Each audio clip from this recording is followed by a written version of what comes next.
ഇപ്പോൾ ലേബി ഈ മുടി മുറിക്കുന്നതിനെ കുറിച്ച് ലേബിയുടെ ഒരു അഭിപ്രായം എന്താ? പ്രത്യേകിച്ച് സ്ത്രീകളായിട്ടുള്ള ആളുകൾ ഈ മുടി കട്ട് ചെയ്യാൻ പോകുന്നതൊക്കെ അവരുടെ താല്പര്യത്തിന് പോകുമ്പോൾ അത് ഓക്കെ, അതല്ലാതെ ഒരു സമ്മർദ്ദത്തിന് വടങ്ങി മുടിയൊക്കെ കട്ട് ചെയ്യുമ്പോൾ അതൊരു സ്ത്രീയെ സംബന്ധിച്ചൊരു വല്ലാതെ ബുദ്ധിമുട്ടുണ്ടാക്കുന്നൊരു കാര്യമായിരിക്കും അല്ലേ? തീർച്ചയായും ഡോക്ടർ, എനിക്ക് അധികം മുടിയൊന്നുമില്ല, എന്നാലും ഉള്ള മുടിയൊക്കെ പോയാൽ വലിയ സങ്കടമാണ്. മുടി പൊതുവേ സ്ത്രീകൾക്ക് ഇഷ്ടമുള്ളതാണ്. അത് ഏത് രീതിയിൽ മുറിച്ചിട്ടാലും അത് അവരുടെ ഇഷ്ടത്തിനനുസരിച്ച് ചെയ്യുന്ന പോലെ അല്ലല്ലോ. ഒരു സമരത്തിൽ ഒരു പക്ഷേ എനിക്ക് തോന്നുന്നു ഡോക്ടർ, ഒരു സ്ത്രീയുടെ ശക്തമായ പ്രതിഷേധ മാർഗം കൂടിയായിരിക്കാം അത്, അല്ലെങ്കിൽ ഏറ്റവും ഹൃദയത്തിൽ നിന്നുള്ള ഒരു പ്രതിഷേധ സൂചനയായിട്ട് തന്നെ ആയിരിക്കാം ഒരു സ്ത്രീ മുടി മുറിച്ചുകൊണ്ട് സമരം ചെയ്യാനായി രംഗത്ത് വരിക.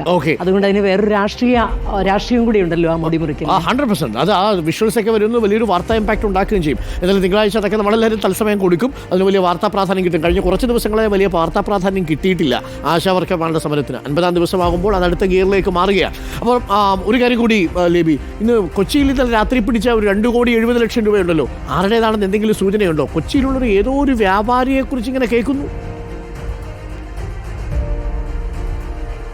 തീർച്ചയായും ഒരു വ്യവസായിയെ കേന്ദ്രീകരിച്ചാണ് ഇപ്പോൾ പോലീസിൻ്റെ അന്വേഷണം പുരോഗമിച്ചുകൊണ്ടിരിക്കുന്നത്. ഇന്നലെ 2 പേർ പിടിയിലായിരുന്നു, ബീഹാർ സ്വദേശിയും തമിഴ്നാട് സ്വദേശിയും.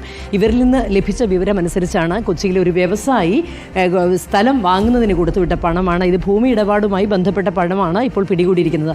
നമ്മളിപ്പോൾ നിൽക്കുന്നതിൻ്റെ സമാന്തരമായിട്ടുള്ള തൊട്ടടുത്ത റോഡിലാണ് ഈ സംഭവം ഉണ്ടായത്. ഇന്നലെ ഉച്ചയോടുകൂടി ഈ റോഡ് സൈഡിൽ നിർത്തിയിട്ടിരുന്ന ഒരു ഓട്ടോറിക്ഷയിൽ 2 പേർ പരിങ്ങുന്നത് കണ്ട് സംശയം തോന്നിയാണ് പോലീസ് പെട്ടെന്ന് പരിശോധന നടത്തിയത്. അപ്പോൾ 3 സഞ്ചികളിലായാണ് ഇത്തരത്തിൽ 500 രൂപയുടെ കെട്ടുകൾ അടുക്കി വെച്ചിരുന്നത്. ഇത് ഈ കുഴൽപ്പണ ഇടപാടുകളൊക്കെ കൊച്ചിയിൽ എപ്പോഴും കേൾക്കുന്ന സംഭവമാണ്. ഇതെന്നാലും ഇത് 2.25 കോടിയോളം രൂപ എന്ന് പറയുമ്പോൾ വലിയ തുകയാണ്. ഇത് 2 പേർ ബ്രോഡ്വേയിൽ ജോലി ചെയ്യുന്നതാണ്, ഈ ബീഹാർ സ്വദേശി, മറ്റേ തമിഴ്നാട് സ്വദേശി ഓട്ടോറിക്ഷ ഡ്രൈവറും. ഇവർ 2 പേരും പറഞ്ഞതനുസരിച്ചാണ് ഒരു വ്യവസായിയിലേക്ക് ഇപ്പോൾ പോലീസിൻ്റെ അന്വേഷണം കേന്ദ്രീകരിച്ചിരിക്കുന്നത്.